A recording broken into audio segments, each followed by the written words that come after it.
Pada kesempatan kali ini, saya akan membahas mengenai suatu jurnal yang berjudul Identifikasi Bakteri Pereduksi Sulfat pada Tambang Barium Sulfat.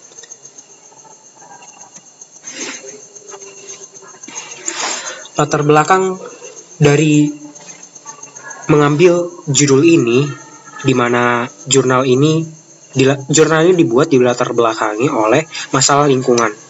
Yang kita tahu adalah banyak sekali sumber daya alam yang tidak dapat diperbaharui, yaitu endapan mineral yang dapat dieksploitasi melalui kegiatan pertambangan. Aktivitas pertambangan terbuka dapat menimbulkan suatu permasalahan yang sangat berat, yaitu terjadinya fenomena air asam tambang. Fenomena ini ditandai dengan berubahnya warna air menjadi warna merah jingga jika tercemar.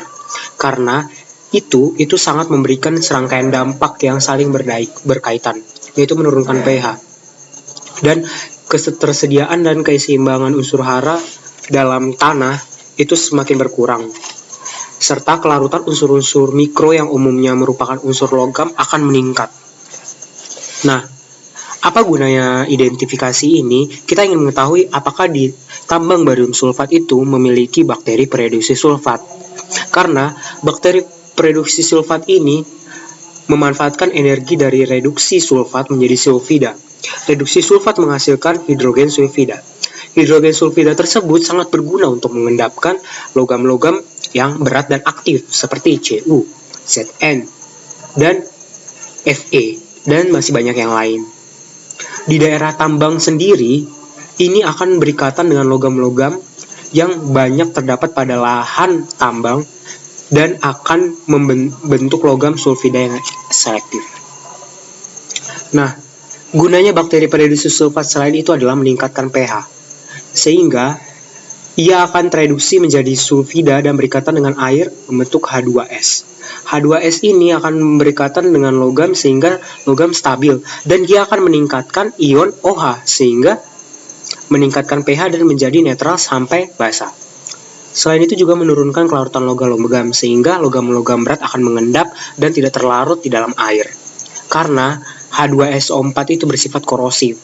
Jika itu dihasilkan, maka itu akan merusak bangunan-bangunan dan peralatan yang berbaur besi lainnya. Untuk mendapatkan energi sendiri, pereduksi sulfat itu butuh donor elektron. Itu berasal dari asam-asam organik yang berbobot molekul rendah seperti laktat dan asetat. Sehingga dengan adanya bakteri pereduksi sulfat aman untuk melakukan jenis hasil usaha tambang, dan itu akan meningkatkan efisiensi dari sumber daya yang bisa kita pakai. Nah, dari penulis tersebut hal yang dilakukan adalah persiapan, yaitu adalah isolasi bakteri. Ia mengambil sampel dari tambang barium sulfat sebanyak 5 sampel dari berbagai zona-zona. Zona-zona yang diambil pun yang bermacam-macam. Ada zona yang sangat rendah curamnya, dan ada yang sangat tinggi, zona yang dataran yang tinggi ada yang rendah, dan ada beberapa zona yang lain. Nah, setelah diambil, maka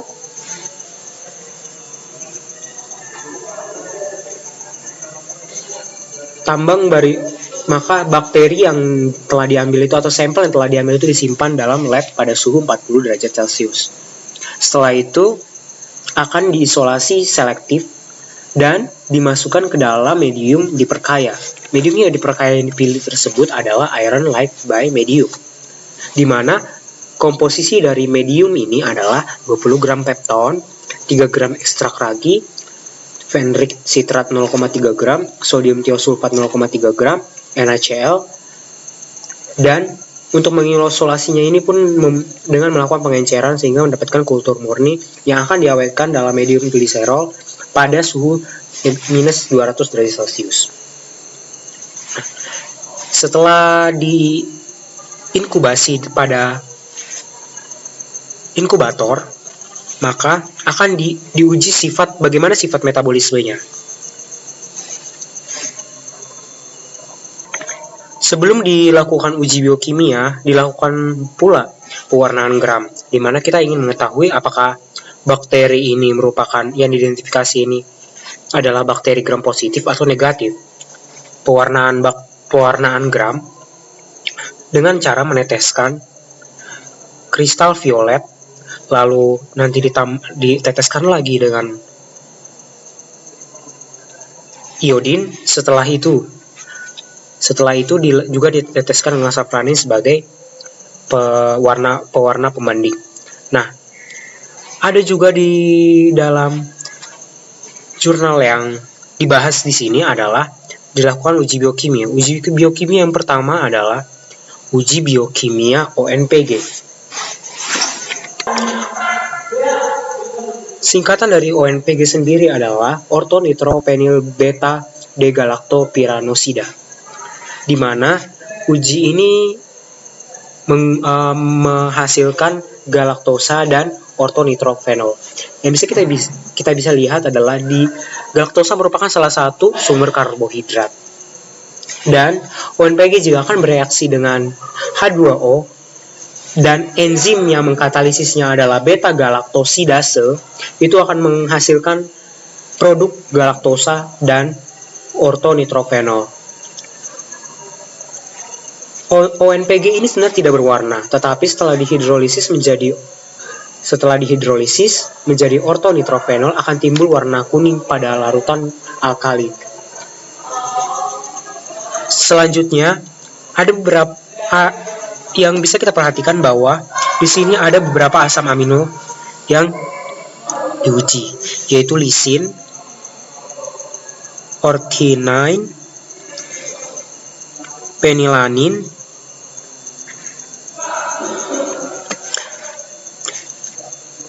tiga asam amino ini sangat berkaitan karena di mana pengujian ini adalah ingin memecahkan apakah bakteri ini bisa memecahkan senyawa asam amino ini menjadi gugus amina atau tidak.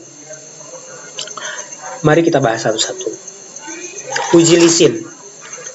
Uji lisin ini digunakan untuk mengetahui kemampuan bakteri dalam mengurai asam amino menjadi amina, dan uji ini apakah ia bisa menghasilkan produk yaitu karboksil atau tidak. Sedangkan uji orthionine sama prinsipnya dengan uji lisin, akan tetapi di sini hasil positif jika media berwarna ungu dan hasil negatif jika media berwarna kuning. Sehingga uji ini sebenarnya hampir sama, tetapi asam amino yang akan dikatalisis itu berbeda. Selanjutnya ada deaminasi fenilanin, di mana hal yang dilakukan adalah meneteskan reagen Nessler sebanyak 1 tetes.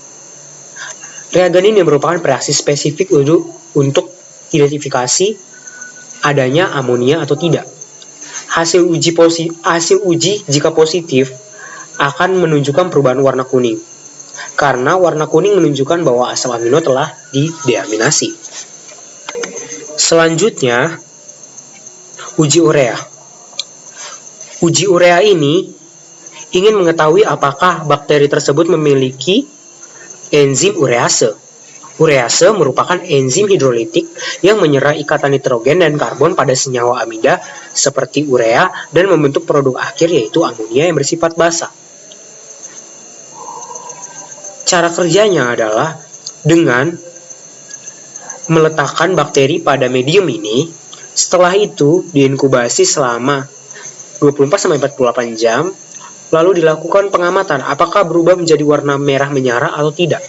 Jika mengalami warna merah menyala, artinya dianggap sebagai hasil positif. Dan bisa kita lihat di sini bahwa sampel 4 dan sampel 5 itu di sang penulis membuatnya positif atau negatif. Artinya sang penulis ini tidak bisa menentukan apakah dia itu hasil positif atau negatif. Maka untuk mencari amannya ia meletakkan positif atau negatif. Karena mungkin perbedaan warna yang sangat sedikit.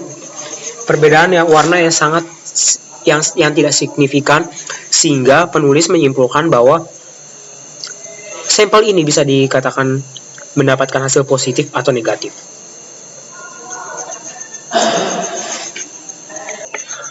Uji H2S. Pengujian ini menggunakan medium TSI atau triple sugar iron agar, atau bisa dikatakan uji TSI.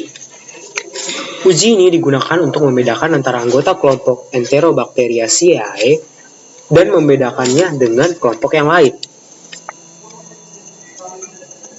Di sini, jika diproduksi H2S, itu artinya terjadi pemecahan asam amino yang mengandung usung belerang, seperti lisin dan metionin. Atau juga H2S juga dapat diproduksi melalui reduksi senyawa-senyawa belerang anorganik, seperti ion tiosulfat, sulfit, atau sulfat.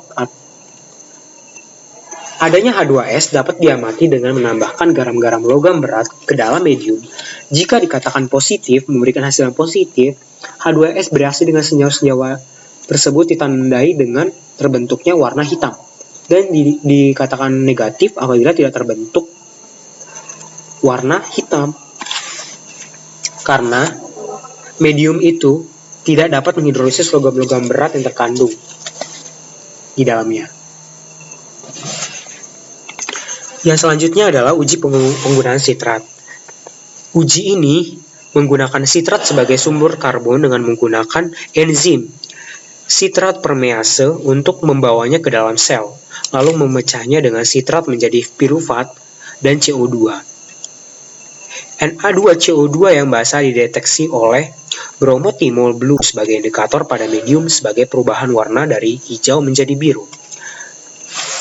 Artinya, uji ini menggunakan medium agar sitrat simun miring. Sehingga hasil positif yang akan dihasilkan adalah biru. Selanjutnya adalah uji Voges-Proskauer atau bisa dibilang uji VP. Uji ini digunakan untuk mengidentifikasi mikroorganisme yang melakukan fermentase dengan hasil akhir 2,3 butanadiol. Bila bakteri mampu memfermentasikan karbohidrat menjadi 2,3 butanadiol sebagai produk utama, akan terjadi penumpukan bahan tersebut dalam medianya. Pada uji ini, dilakukan penambahan 40% KOH dan 5% larutan alpha-naftol pada saat pengamatan. Hal ini dapat menentukan adanya asetoin atau asetilmetilkarbinol, suatu senyawa pemula dalam sintesis 2,3 butanadiol. Dengan adanya penambahan KOH 40%, keberadaan asetoin dapat ditunjukkan melalui perubahan warna medium menjadi merah. Dan perubahan ini akan semakin jelas jika ditambahkan alpha-naftol.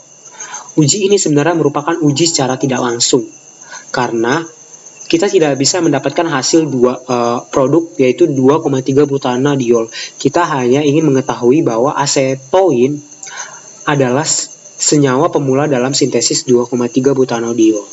Jadi, dengan dapat dipastikannya ada asetoin dalam media, berarti menunjukkan adanya produk 2,3 butanadiol sebagai hasil fermentasi.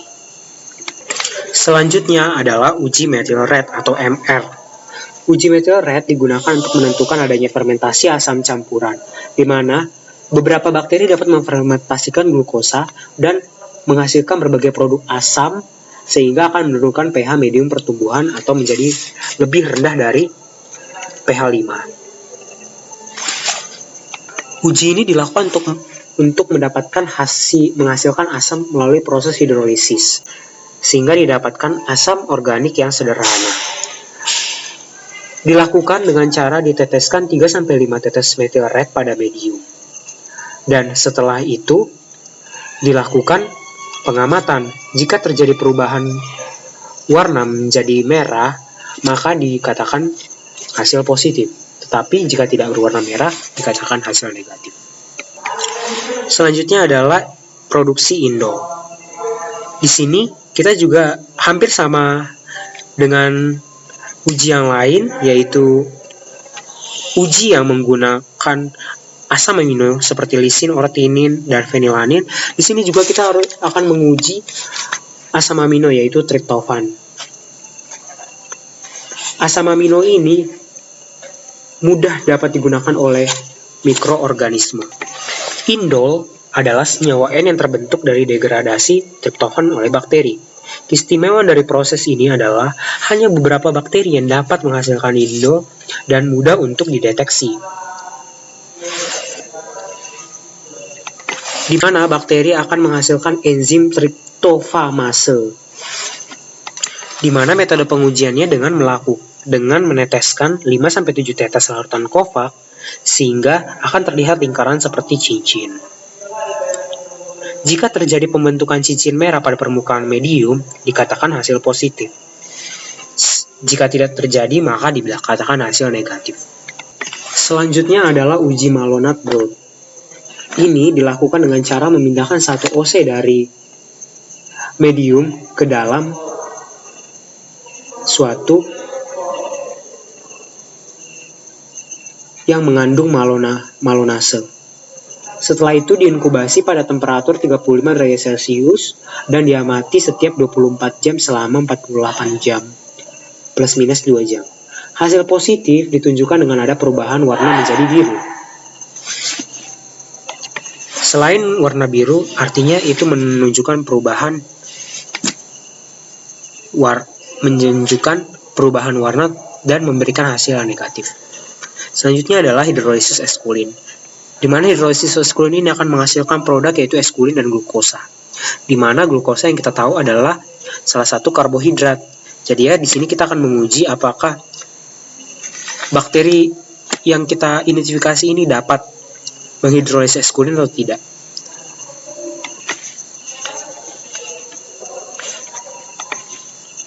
Selanjutnya, di sini adalah pengujian potensial karbohidratnya. Bisa kita lihat bahwa pada semua sampel bakteri yang bisa digunakan sebagai sumber energi adalah glukosa dan teralosa. Di mana glukosa merupakan suatu karbohidrat yang sering kita jumpai.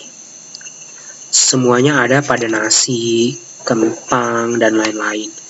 Selebihnya seperti arabinosa, silosa, adonitol itu merupakan sumber karbohidrat yang penting, tetapi itu jarang ada dalam suatu pangan yang ada di muka bumi ini. Nah, bisa kita lihat bahwa karbohidrat yang digunakan untuk energi, untuk dapat mereduksi ion sulfit atau tiosulfat menjadi sulfida, itu hanya berpotensial pada glukosa dan teralosa. Dan juga ada sakarosa. Ada 4 bakteri juga bisa dapat mendegradasikan karbohidrat celobiosa, tetapi tidak pada bakteri sampel nomor 3. Sehingga dapat disimpulkan bahwa tidak semua karbohidrat dapat didegradasi oleh bakteri pereduksi sulfat. Sehingga hasil yang didapat dari penulis tersebut adalah sampel yang pertama didapatkan Enterobacter, di mana Enterobacter memiliki karakteristik bulat 0,1 sampai 1,22 mikrometer dan didapatkan pewarnaan gram yaitu pewarnaan negatif. Uji biokimia yang positif olehnya adalah urase, reduksi nitrat, methyl red, dan dia dikatakan adalah bakteri anaerob fakultatif. Pada sampel nomor 5 juga didapatkan berwarna kuning dan berbentuk bulat. dan dia positif terhadap hasil uji biokimia urase, nitrat reduction, methyl red, dan eskulin hidrolisis. Strain nomor 4 yaitu Enterobacter didapatkan bahwa uji biokimia yang didapatkan adalah urase, pereduksi nitrat, H2S, VP, dan pereduksi eskulin. Sehingga kesimpulan dapat kita dapatkan adalah bahwa pada tambang barium sulfat itu terdapat bakteri pereduksi sulfat. Salah satunya adalah Enterobacter. Sehingga untuk keamanan lingkungan sendiri itu dengan tetap adanya bakteri pereduksi sulfat pada tambang itu, maka itu tidak akan merusak lingkungan. Sehingga sumber daya alam tetap bisa terus digali, tetapi semuanya memiliki batas. Dan batas itulah yang harus diketahui oleh manusia. Karena jika terus-menerus semakin banyak bakteri, dan bakteri itu pun bisa membuat menjadi patogen terhadap manusia karena kita hidup di lingkungan yang luas. Sekian pembahasan jurnal saya. Atas perhatiannya saya ucapkan terima kasih.